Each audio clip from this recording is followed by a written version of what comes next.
कार्तिक के पावन महीने में, माघ के पावन महीने में, अधिक मास के पावन महीने में जो अपना द्वार छोड़कर प्रभु के द्वार तक चले जाता है, पर प्रभु उसके द्वार तक आने का रास्ता ढूंढ लेता है। यह वैशाख महीने की महत्वता स्कंद पुराण में करी गई है।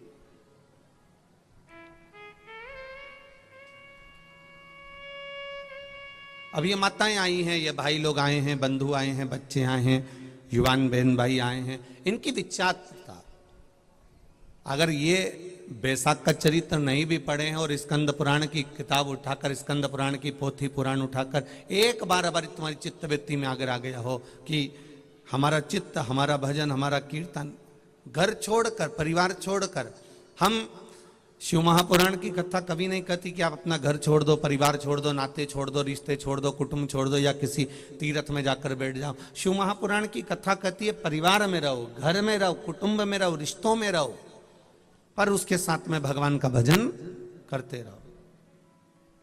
बैसाख का महीना, कुछ कदम चलकर हम अगर परमात्मा के द्वार तक पहुंच रहे हैं, बैसाख के महीने में हम तपतपाती हुई धूप में कहीं 2 कदम चलकर भगवान श्री हरि के चरणारविंद में पहुंच रहे हैं, 2 कदम चलकर हम भगवान की अविरल भक्ति में पहुंच रहे हैं, तो ये तुम्हारी तो सामर्थ्यता है, तुम्हारे ऊपर भगवान की कृपा तो है, पर शिव पुराण कहती है ये कहीं तुम्हारी अकेले की ऊपर कृपा नहीं, ये तुम्हारे भाग्य की कृपा नहीं, ये तुम्हारे ऊपर तुम्हारे पूर्वजों के भाग्य की भी कृपा है जो तुम सत्संग तक पहुंच रहे हो। कि भगवान तुमसे मंदिर की सेवा करा रहा है, भगवान को धन्यवाद दो कि भगवान तुम्हारे हाथ से सेवा करा रहा है, भगवान तुम्हारे हाथ से पूजन करा रहा है, भगवान तुम्हारे हाथ से पूजन की तैयारी करवा रहा है। भाई बेरा बाद में आ जाए, माताएं बाद में आ जाए, बेटियां बाद में आए, बहुएं बाद में आए, पर भगवान ने तुम्हें इस लायक बनाकर रखा है कि तू इन हाथों से सेवा कर कर पूरा आनंद सुख प्राप्त कर ले। ये भगवान की कृपा। कभी मत क्यों कि मैंने अकेले ने ढोलक बजाई, मैंने अकेले दमदार हूं, मैं अकेली भजन कर लूं, मैं अकेला ही भजन कर लूं, ना ना।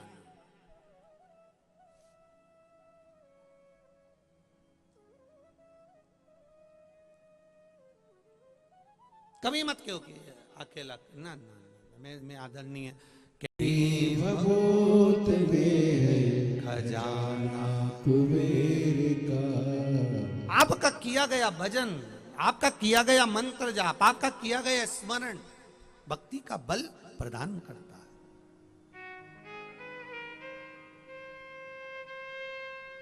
भक्ति का बल प्रदान करता है।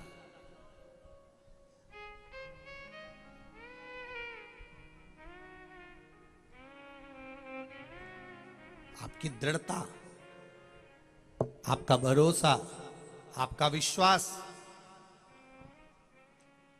डॉक्टर अपना कर्म करे, आप अपना कर्म करिए।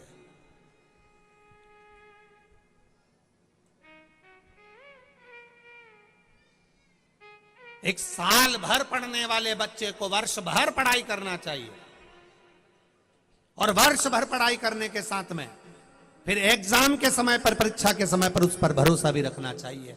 लिखते समय हमारी पढ़ाई जो हमने करी है वो हमारे सम्मुख में आए, हमारे सम्मुख में।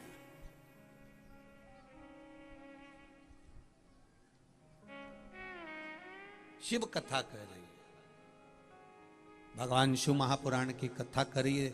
83,99,999 योनियां त्यागने के बाद मनुष्य की देह मिलती है, और उसमें भी 83,99,999 योनियां त्यागने के बाद मनुष्य की देह मिले, और उसमें भी देपालपुर वालों को 3 बार शिव पुराण की कथा मिल जाए, इससे बढ़कर सौभाग्य कुछ नहीं हो सकता। जहां पूरा विश्व, जहां पूरा भारत शिव महापुराण की एक कथा के लिए लाइन लगाकर खड़ा हुआ है, पूरा विश्व एक शिव पुराण की कथा के लिए लाइन लगाकर खड़ा है, पर वहां देपालपुर वासियों को 3-3 कथा मिले, ये साधारण सी बात नहीं हो सकती है। कहीं देवादिदेव महादेव की कुछ कृपा होगी, कुछ कृपा होगी।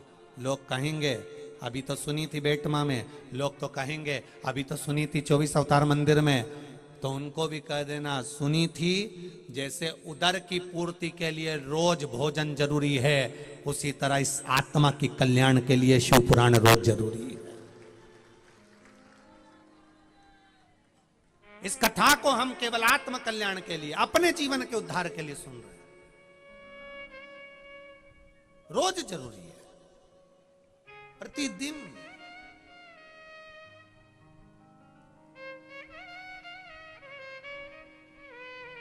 क्या करोगे कथा में जाकर? अभी तो सुनी थी, अभी तो बेटमा में थे, अभी तो अपन 24 अवतार मंदिर में सुनी, क्या करोगे जाकर? उसका दुनिया की 3 दौलत का स्मरण करना, दिल बड़ा रखना, दिमाग और दिल को ठंडा रखना, तीसरे नंबर पर है अपनी वाणी को मीठा रखना। 83 लाख योनियां काटने के बाद मनुष्य की देह मिली है, ये मानव का शरीर यूं ही नहीं गवा जाए। बैसाख का महीना में शिव महापुराण की कथा मिली है, चूकना नहीं चाहिए। और वो भी प्रसूति शिव पुराण की कथा है, जो नारियों के 30 साल 35 साल 32 साल 28 साल गर्भ ना ठहरा हो, संतान ना हुई हो, मैं उनसे भी निवेदन करूंगा इस कथा को दिल से सुनना, और बाबा चाहेगा तो देगा, निश्चित है प्रदान करेगा। दिल से सुन, कोई कहे अपशब्द कहने दो। आग लगे बस्ती में, जम के जरा बोला अपन रहो मस्ती में, बोल बम का नारा है, बाबा एक सहारा है। लोग कहेंगे धूप बहुत तेज है, लोग कहेंगे वहां पर ये व्यवस्था नहीं है, लोग कहेंगे वहां पर वो व्यवस्था नहीं है, तो कह देना ऊपर भी व्यवस्था देखोगे क्या? व्यवस्था ऊपर भी जाकर देखोगे। हमारा तो आप सबसे निवेदन है, गर्मी तेज पड़ रही है, घर से चलो कथा सुनने के लिए 2 बोतल पानी की साथ लेकर चलो, एक खुद के लिए, एक पड़ोसन के लिए। 2 बोतल पानी की भर के लेके चलो, उठना नहीं पड़े, जाना नहीं पड़े, किसी की आस लगाकर मत बैठना कि कोई पानी लाएगा तो हम पिएंगे, नहीं। अपने पास में बाटल धरी है, जैसे ही के प्यास लगे न कोनी मार के दे दो, ले पी ले। अभी उज्जैन में कथा हुई, तो वहाँ उज्जैन में कथा हुई तो रात्रि को उज्जैन वासियों ने बहुत सेवा करी, बहुत। और मुझे विश्वास है देपालपुर वाले भी इसमें कम नहीं पड़ेंगे, इतना भरोसा रखता हूँ, इतना विश्वास रखता हूँ। आनंद। देवराज ब्राह्मण है, पर ब्राह्मण होकर भी अपने कर्म से वंचित है।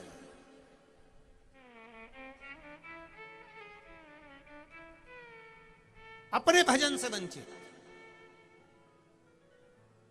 ब्राह्मण का कर्म है शास्त्र पढ़ना, शास्त्र सुनाना, वैश्य का कर्म है धन एकत्रित करना, क्षत्रिय का कर्म है रक्षा करना, शूद्र का कर्म है सेवा में लीन रहना।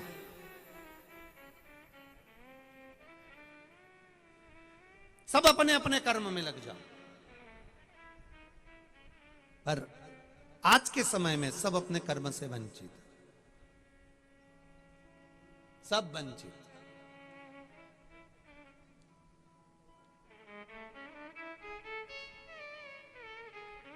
और इतनी वंचितता है, ब्राह्मण कर्म से वंचित होता चले जा रहा है। ब्राह्मण के घर में जन्म मिला है, मस्तक पर तिलक होना चाहिए और कंधे पर यज्ञोपवीत होना चाहिए।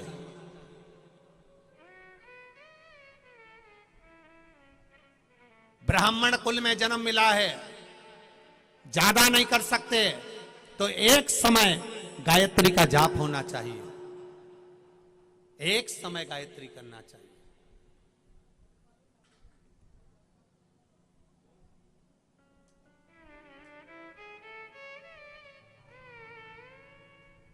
एक समय गायत्री।